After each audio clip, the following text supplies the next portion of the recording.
Hello दोस्तों, आइए आपको ले चलते हैं इतिहास के पन्नों में और बताते हैं अफगानिस्तान का भारतीय कनेक्शन। ऐसा माना जाता है कि अफगानिस्तान से भारत का संबंध एक दशक या सैकड़ा पुराना नहीं बल्कि हजारों साल पुराना है। जी हाँ, अफगानिस्तान का भारत से 5000 साल पुराना नाता है। और तो और इतिहास के सबसे बड़े युद्ध माने जाने वाले महाभारत के षड्यंत्र का आरंभ भी यहीं से हुआ था। आइए आपको बताते हैं अफगानिस्तान का संबंध महाभारत काल से और देते हैं रोचक जानकारियाँ। नमस्कार दोस्तों, मैं मुकेश डबराल आपका स्वागत करता हूं आपके अपने चैनल AGMD फैक्ट्स में। तो आइए शुरू करते हैं। आज का अफगानिस्तान 5000 साल पहले गांधार हुआ करता था और हिंदुस्तान आर्यव्रत। तब से लेकर अब तक दुनिया का रूप बदल गया है, लेकिन जो नहीं बदला वह है गांधार की किस्मत। कहते हैं कि एक सांप है जो कभी गांधार को शांति से नहीं जीने देता। इसका कारण इतिहास में की गई ऐसी गलती है जिसका खामियाजा गांधार आज तक भुगत रहा है। बताया जाता है कि गांधारी का दिया हुआ शाप गांधार आज का अफगानिस्तान पर आज भी कहर बरपा रहा है। पर गांधारी ने गांधार यानी आज के अफगानिस्तान को शाप क्यों दिया था और वो शाप क्या था और किस वजह से गांधारी ने अपने ही माता पिता के घर को शाप दिया था जो आज भी अपना असर दिखा रहा है। महाभारत के अनुसार पांडवों के पितामह भीष्म ने गांधार राज्य के परिवार के ज्यादातर लोगों का वध कर दिया था। तब से लेकर आज तक मौजूदा अफगानिस्तान और उस वक्त के गांधार ने कभी चैन से सांस नहीं ली। कई सारे अध्ययनों से पता चलता है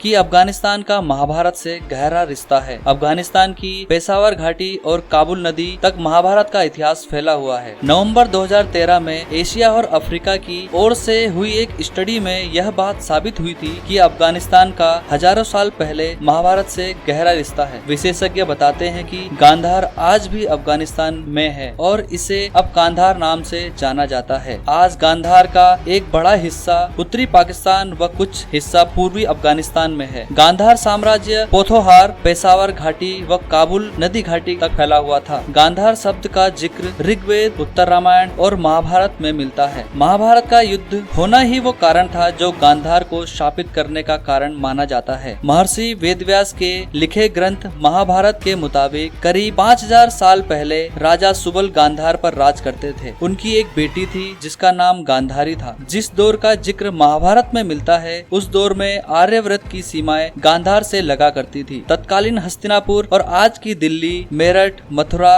बुलंदशहर, आगरा व आसपास के इलाके हस्तिनापुर साम्राज्य का हिस्सा हुआ करते थे। इसी हस्तिनापुर के राजकुमार थे धृतराष्ट्र, जिनके साथ गांधार की राजकुमारी गांधारी का विवाह हुआ था। धृतराष्ट्र जन्म से अंधे थे, इसलिए गांधारी ने उनसे शादी करके अपनी आंखों पे भी पट्टी बांध ली थी। गांधारी का एक शकुनी नाम का भाई था। जब गांधारी के पिता सुबल की मृत्यु हुई तो गांधार का सारा राज्य शकुनी को मिला। क्योंकि भीष्म ने राजा सुबल के पूरे परिवार को नष्ट किया था, उसका बदला लेने के लिए शकुनी ने कौरवों और पांडवों को आपस में लड़ाने की साजिश की और इस साजिश के तहत वह हस्तिनापुर आ गया और कौरवों पांडवों में फूट डाल दी। इसी फूट का नतीजा महाभारत के युद्ध के रूप में सामने आया, जिसमें गांधारी के 100 पुत्र पांडवों के हाथों मारे गए। अपने 100 पुत्रों की मृत्यु के प्रतिशोध की आग में जलकर गांधारी ने अपने भाई शकुनी को शाप दिया कि मेरे पुत्रों को मरवाने वाले गांधार नरेश, तुम्हारे राज्य में कभी भी शांति नहीं रहेगी। गांधारी के शाप के कारण शकुनी के राज्य गांधार की प्रजा कभी सुखी नहीं रही। ऐसा माना जाता है कि पांडवों से हार के बाद कौरवों के सैकड़ों वंशज गांधार में आकर बस गए। यहाँ से वह धीरे धीरे इराक व सऊदी अरब में जाकर बस गए। महाभारत काल की समाप्ति के बाद यहाँ बौद्ध धर्म का प्रचार प्रसार होने लगा और बौद्ध धर्म काफी बढ़ गया। मुस्लिम शासकों के यहाँ कब्जा करने से पहले कई मौर्य शासकों ने यहाँ राज किया। उसके बाद 11वीं शताब्दी में यहाँ महमूद गजनबी ने अपनी सत्ता स्थापित की और इस तरह गांधार बन गया कांधार, जो कि अब यहाँ कांधार नाम से एक शहर के रूप में जाना जाता है। सदियों पुरानी एक कहानी है सिकंदर की, जिसे दुनिया विश्व विजेता का तमगा पहनाती है। जब सिकंदर ने अपने अभियान की शुरुआत की, उसके रास्ते में पड़ने वाले साम्राज्य एक एक कर नतमस्तक होते चले गए। एक साल के भीतर उसने कई राज्यों पर कब्जा कर लिया। आगे अफगानिस्तान था। सिकंदर को लगा ये तो कुछ दिनों की बात है, लेकिन वहाँ पहुँचने पर उसका गणित उल्टा पड़ गया। वहाँ अंतहीन जंग शुरू हुई। छोटे छोटे अफगान कबीलों ने सिकंदर की सुसज्जित सेना को हाँफने पर मजबूर कर दिया। होते होते 3 बरस बीत गए। फिर एक दिन सिकंदर के नाम एक चिट्ठी आई। उसकी माँ ने तंज कसते हुए पूछा था, तुम कैसे योद्धा हो जो 3 बरस में एक छोटी सी जगह पर अटके हुए हो? क्या कभी आगे बढ़ पाओगे? सिकंदर ने चिट्ठी पढ़ी। उसने एक थैली में आसपास की मिट्टी भरी, साथ में एक संदेश भेजा, माँ इस मिट्टी को अपने घर के अहाते में बिखेर देना। सिकंदर की माँ ने वैसा ही किया। अगले ही दिन से